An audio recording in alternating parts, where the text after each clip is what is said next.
for you, how much have you matured as a football player since you arrived at Alabama? That's a great question. I mean, I've definitely matured a lot. I've learned from a lot of great people. Coach Saban's obviously been a big part of that. Just watching him coach me and taking what he says and applying it to my life. And obviously my teammates, just learning from them and watching the older guys when I was younger. And now that I'm sort of an older guy now, just trying to set the example that I can for the younger guys. Okay, let's go to Charlie Potter. Hey, Mac. Just wondering what you've seen from Missouri's defense. It's going to be the first challenge of the season. Just what kind of challenges do they present you guys? They're a really good defense. Ryan Walters, their defensive coordinator, does a great job schematically. On the back end with their cornerbacks, number 14 and number 8, they look pretty good. Obviously, they might have some guys out, but those guys in the back end look good. Number 9, Tyree Gillespie, their safety, and number 1 this year, he switched numbers, Bledsoe. He looks good in the back end. And then 32 is kind of like their workhorse of the defense. Nick Bolton looks really good. They have another good linebacker. He switched to number 11 this year. He looks good. Their defensive line's really old. I think it's all seniors up there. 78, Kobe, their nose guard, gets off the ball really well. 39, Chris Turner's an edge rusher. So they got some good guys up there. They got Trey Williams, number 0, is a defensive end who plays well. So it's really an old defense that focuses on effort, and they make a lot of effort plays. So watching them on tape, they've been really impressive, and we got to be ready to go. Okay, we will move on to Jeff Spiegel. Mac, after watching football several weeks and finally being able to get on the field, I know you're a guy who just has a great time playing the game. How much are you looking forward to getting out there? Yeah, football is fun. I mean, we all want to be out there again. There's nothing better than going out on Saturdays, and playing with your best friends and playing for the coaches in the state of Alabama. So I'm really looking forward to getting back to that. I mean, I think everyone would say the same. We're all ready to play, and we're really looking forward to a great year. Tony Tsoukalas. Hey, Mac. I just wanted to know what's your relationship like with Bryce Young, and then also having played under Tua, how are you able to give him guidance now as with you being the starter now?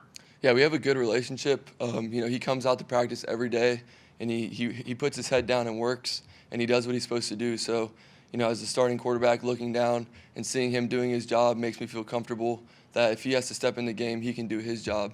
And, being under Jalen and Tua and all that, I mean, there's a lot of things you can learn from, but really just from a leadership standpoint, just being ready to go because you never know when you're going to have to play. And I think that applies to our whole room with Paul and the walk-on quarterbacks as well, because anybody might have to play at any given moment. We'll go with David Hale now. Hey, Mac, you touched on this a little bit, mentioning Jalen and Tua. And look, when you're in a place like Alabama, I'm sure you realize that the first time you go out and have a few bad snaps, somebody's going to start talking about the 5-star quarterback behind you on the roster. What did you learn from seeing how Jalen and Tua manage their situation in terms of how you'll, not just how Bryce will handle being the backup, but how you'll handle being the starter? Yeah, I mean, Jalen and Tua did it right. Whoever was in the game at the time tried to do their job to the best of their ability. And that's all you can do, really. You can't focus on everything else, the what-ifs, the this and that's. Just go out there. For me, if I'm in the game, get the ball to the right guy and let all the guys make plays and celebrate when we score and have fun. So that's all I can do, and everything else will just take care of itself. We'll go to Mike Rodak. Mac, John Mechie was a guy who was listed as a starter on the first depth chart yesterday, and fans don't really know quite as much about him as they do, Devontae or Jalen. Just what does he bring to your team, and how much last year did you get a chance to work with him behind the scenes? Yeah, me and Mechie, we worked together a lot during the summer. He was here and stuff, and we got all the work we could get together. And just working with him, he's a really hard worker. Being up here late at night sometimes, he's always in here working, and to see that out of a wide receiver who maybe not get his name called as much as a guy like Smitty or Waddle, that's just promising because he's ready to go and he's ready to prove himself too. But our whole room is super talented from the wide receiver standpoint, and really any of those guys can come in and play. But I think Mechie has done a really good job. We'll go to Stephen Smith. Hey, Mac, I know Coach Saban talked about Jordan Battle and what he's done in the secondary, but you came in with Daniel Wright. How have you seen his play grow? Yeah, Daniel and I were actually roommates my freshman year, so we kind of started off with a strong bond there. He's grown a lot. Like, you can really tell that he's taken that leadership role back there, getting guys lined up, and really he's focusing on doing what he has to do now. And when he does that, he plays a lot better. But he makes plays. Like, he's a guy who, in practice, he brings that energy, and you want a guy like that in the secondary where you can hear his words, but he's also making plays and backing it up with his play. So We'll go to James Ogletree. Yeah, Mac. Yesterday, Smitty was talking about how he said he has just as much trust in you as he did in Tua, and I'm not trying to make any comparison there, but just as a quarterback, how much does that assure you and make your job easier knowing that you have a lot of trust in those guys and they trust you to get them the ball as well? yeah, I mean, that's what this whole game is about, is trusting your teammates and trusting your coaches. And obviously, Smitty and I have got a lot of work over the past 4 years. You know, even me being the backup, you know, a couple years ago and stuff, we still got in there and worked together. So I understand what he sees and why he does it. He's a guy that sometimes on plays, he'll tell me where the blitz is coming from. You know, so he's a guy that can see things and has played a lot of football. And I trust that he sees what I see and we're on the same page. But I think that goes along with all of our teammates. We are all kind of on the same page at this point, and we're ready to go out there and play. We'll go back to Jeff Spiegel. Matt, can you, I guess, talk about the challenges of playing a 10-game conference game only schedule, and whatever team survives that gauntlet, what would that say about that football team? Yeah, I mean, you know, a 10-game SEC schedule is great. I think that it gives you a challenge every week, no matter who you're playing. You know, this week, obviously, it's Missouri, so we're focused on that. But, you know, in the long run, whoever comes out and wins all those games could go down as, like, the best team to ever play, because the SEC is the best conference in America, and if you can win all those games and prove that you're the best team, then that's pretty impressive. Charlie Potter, a couple more. Hey, Mac, I know you're focused on other things, but what was your reaction when you found out that you were going to be the starter to start the season?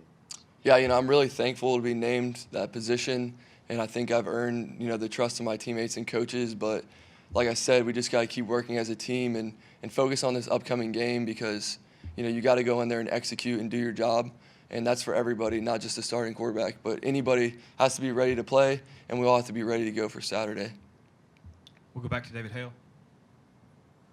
Mac, I'm curious if you've talked to anybody from other teams that have played so far about what the experience has been in terms of, you know, less fans in the stands or the different policies and procedures on the sidelines, just adapting to a game day situation in this environment. Have you gotten any insider advice from anybody who's already done it or from just the games you've watched? Yeah, I mean, just watching a bunch of games, at the end of the day, the field's 100 yards long and 53 1/3 wide.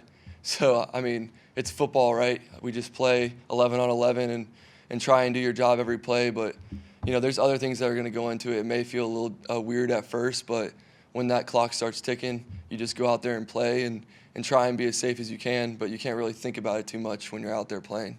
We'll wrap up with AP. Hey, yes. Hey, Mac, how are you? Good. How about you? Oh, terrific. Survived the hurricane and the virus, both. Mac, what did you learn about yourself last year? Could be little or small. And then what contribution will Carl Tucker make? Last year, there was a bunch of good learning experiences all around for the whole team. You know, for me, you know, just getting in there and kind of earning the trust of my teammates, showing that I can go in there and execute to the best of my ability. And there's learning experiences along the way with that.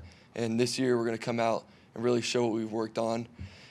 With Carl, you know, Carl is a guy that I kind of showed him around on his visit here, you know, before the coronavirus and all that started. But he's a guy that works really hard, and he makes plays, and he gets to the right spot, and he's a really powerful guy in the run game. So, like, just to have a utility guy like that is really going to help us, you know, throughout the year with an extra guy that we can throw the ball to, run behind, things like that. Hey, Mac, we appreciate your time. I know you got meetings. Guys, All right, thank you. thanks. We'll see you guys with Coach tomorrow after practice.